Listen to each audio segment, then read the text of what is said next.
Today, I'm going to walk you through how to buy a property in Switzerland.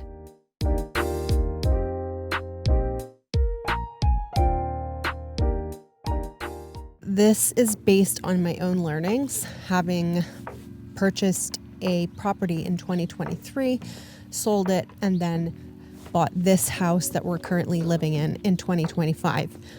I'm going to walk you through the do's and don'ts and my own learnings from along the way so that you can better assess your situation and whether home ownership in Switzerland is something for you.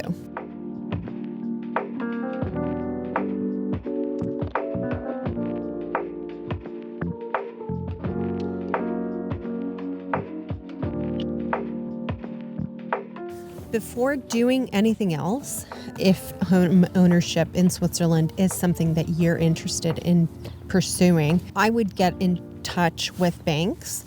Now, I would try to get in touch with as many banks as possible. If one tells you no, it doesn't mean it's a no. They might have a different risk appetite than others. Try to get in touch with as many possible. They have wildly different conditions and, like I mentioned, risk appetites. So it always pays off to get in touch with as many as you can. The first thing to be aware of is that you generally will have had to work in Switzerland for at least 3 years so that you can demonstrate earnings from the last 3 years. That's not written in stone, but that's kind of a rule of thumb. So they will want to see documentation and salary slips from that. I don't know how it is for people that are self-employed. I myself had been employed in banks here in Switzerland over the last 10 years. They were satisfied with the documentation that I provided. You can see that based on your own situation. Then the other major thing to be aware of is you will generally need to put down at least 20%. In some situations, it would be more, but 20% is the minimum that you need to put down as your down payment. And 10% of this has to be cash. This is regulated by FINMA, so the financial regulator here in Switzerland, and banks have absolutely no leeway in this matter. 10% has to be cash. You cannot get around this under any circumstances. The other 10% can come from your pension. So you can either take that out of your pension fund or you can pledge your pension. Either way works. In my case, when we purchased our first property in 2023, I pledged my pension as part of my 10%. Then there are various stress tests that they'll put the financing through. So they will want to see that if interest rates reached 5%, that you would still be able to pay based on your earnings from the previous 3 years. Here in Switzerland, interest rates are generally very low. I mean, sometimes they're even negative. We have something called Saron Flex. Saron is equivalent to like Euribor. It's a value that is calculated daily by SIX, so the stock exchange. There's then the flex part is that there's an interest that is added on top of that. So it's calculated on a yearly basis and it can change each year, but they are generally very low. In their view, 5% would be like the ceiling of what is even conceivable in this country. And then the other thing to keep in mind is that your housing costs should not exceed a third of your income. It's the same as when you want to rent an apartment. They also want to see your income, and they will analyze whether the rent is more or less than a third of your income. The same applies here in home ownerships, except in this case, the bank will do that. For example, if you're looking at million franc apartment, then your down payment needs to be 200,000, of which 10%, so 100,000 has to be cash. Then the mortgage would be 800,000 And under the bank stress test, then with the interest being $40,000, average maintenance cost being $10,000, and the amortization being between $10,000 to $12,000, that would be about $62,000 per year. And this would require a gross household income between $180,000 and $190,000. Now, between two people, this is obviously easier to meet. So if you're doing it alone, you need to be a higher earner than obviously if you're doing it in a couple.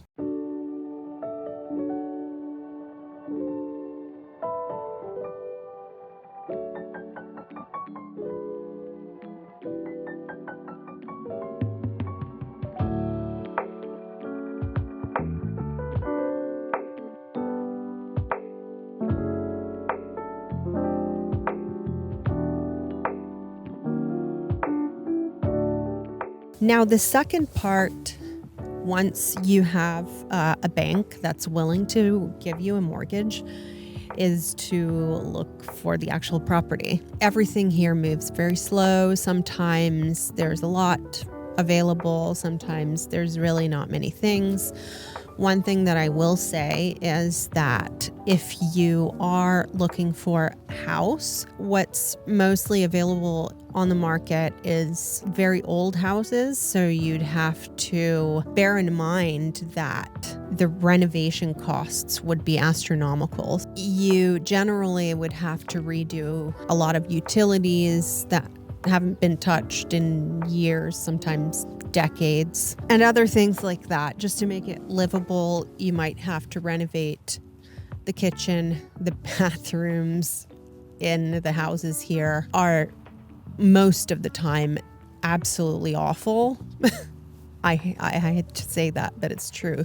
We've viewed so many properties and you would be shocked. Once you have found something that you would like to schedule a viewing for, it's generally pretty easy. You don't have to demonstrate anything at that stage. I know in some other countries you already have to show an approval from the bank that you qualify for a mortgage. Here you don't at the viewing stage. So you can schedule a viewing. Usually people are pretty busy, and sometimes the sellers want to be there when people come. Sometimes they don't. So you only deal with the real estate agent. It really varies. We've been to lots and lots of viewings where, the owners were present. They were just going about their daily business. One of the viewings that we went to, the people were like making lunch. It's very casual. Then something I noticed here is that sometimes there's a lot of pushback for a second viewing, which I found very strange. It was almost like a red flag. Maybe someone can let me know in the comments if that's normal here or if they were like trying to hide something. I'm very curious about that because I think a second viewing is completely standard. The first viewing is basically, in my book, only to see if I'm even interested in the property. The second viewing then is looking at potential costs there are in the property that you would need to take into account when you make an offer.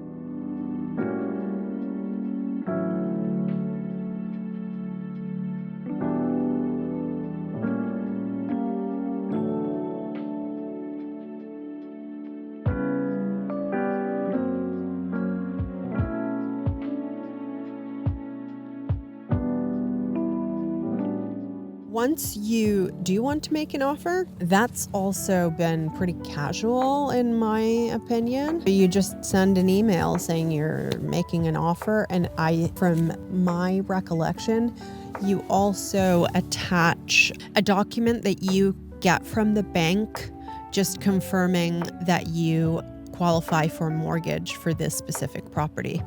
The bank also assesses the property, and this is something where they are actually on your side because they analyze based on various different factors whether the price that the sellers have set makes sense from a financial point of view.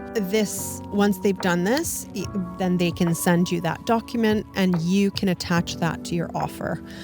Now, based on my experience from buying both of these properties, the offer doesn't really mean anything. There's something that you need to pay after your offer has been accepted. So you have to pay a reservation fee, and that's between 1 to 3% of the property price. And once you've paid that, the property gets taken off the market, and that's actually when things become more real. Before that stage, it's still listed and your offer is like, I don't know, one or the first of a million steps that you're about to take. Once the reservation fee has been paid and the property has been taken off the market, then you schedule a meeting at the notary. And at this notary meeting, this is where the notary basically drafts the purchase contract. You cannot forego this. It is highly regulated. This must be done by the notary. All real estate transactions have to go through this process. Now, the notary is an independent party that does not represent the seller or the buyer, and they go through the land register and everything to do with the property and put that in the contract. And once you go into that meeting where the purchase contract is signed, they go through the entire contract, point by point, clause by clause, and make sure that both parties understand everything that is in the contract that they are about to sign. The last thing that I would mention about the purchase contract is that you also set the handover date in the purchase contract, and it's a date by which the property has to be handed over to the new owner. You can agree on an earlier date, but it cannot be a later date. So this is something important to know.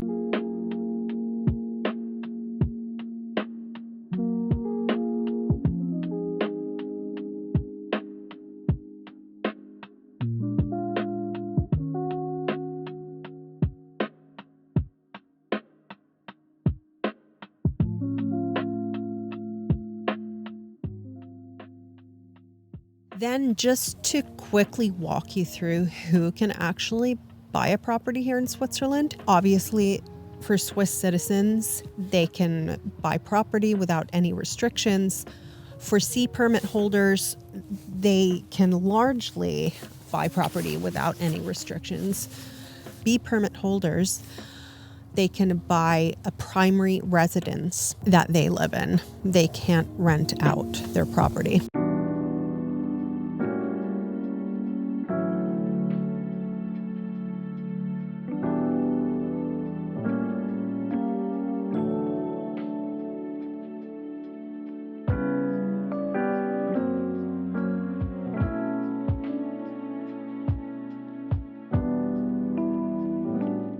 Now, people have very different views on home ownership nowadays because it's so much more expensive than it used to be back in the day in every single country. I think for Switzerland specifically, it still makes a lot of sense because here, unlike in any country that I know, you have this like forever mortgage. So you do not have to repay your full mortgage. And this gives you a substantial advantage because though you're tying down some capital, because you can have that mortgage forever, this does not tie down all of your capital and it brings down your housing costs potentially. If you have the 10% cash and then something in your pension fund that you can put down, you could potentially pay less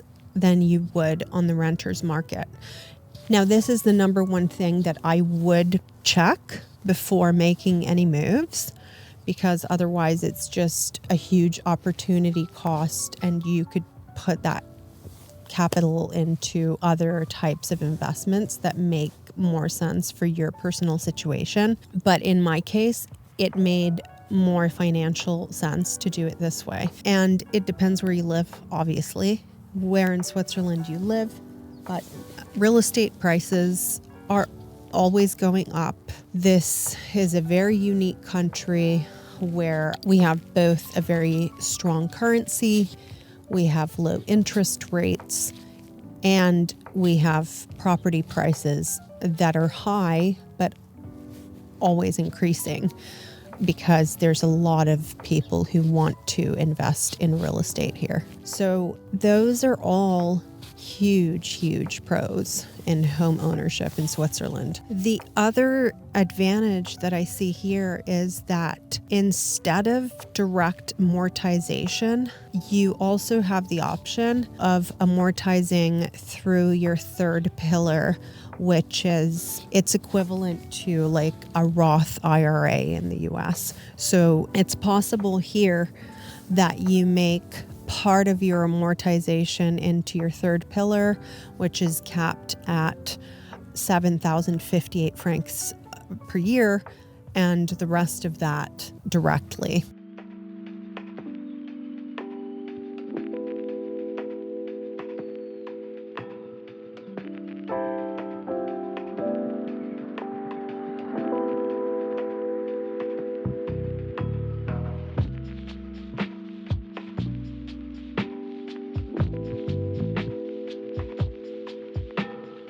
There are also differences between owning a house and owning an apartment.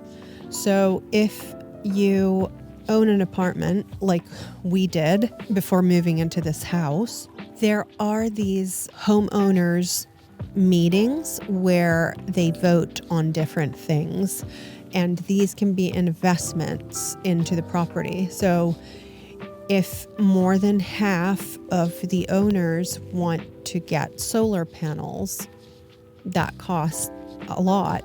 The other thing that happened when we lived in the apartment was that more than half wanted to get EV chargers, and everybody, had to pay for it, even if they don't own a car. So that's one thing to bear in mind. The pro in sharing those costs, obviously, is that it brings down the cost for everyone. But in certain circumstances, it means that you have to invest in something that you would not have invested in otherwise. When you own a house, you are liable for everything in that property, so you can't shift any of that cost burden onto other people. So that's why we actually ended up getting a new build, because there were two properties that we were seriously looking at the time that we decided to go for this one. The other one was built in the 90s, and that's not that old, but the systems were old, and you don't really know what types of costs are coming at you. And in Switzerland, when you buy a house, you buy it in its current condition. And so if there are defects, those do have to be disclosed. But if it's just normal wear and tear, that doesn't have to be disclosed. I mean, like the roof could break tomorrow because it hasn't been replaced in 30, 40 years, but it could also be totally fine for the next decade or so. Like, you just cannot know that. So this was a huge driver in us wanting to get a newer property. So those are just some of the tips. Let me know if I missed something. And yeah, I'm happy to make another video. There are just so many different things when you're going through this process. I might have forgotten something. Anyway, I hope you enjoyed, and I'll see you next time. Bye.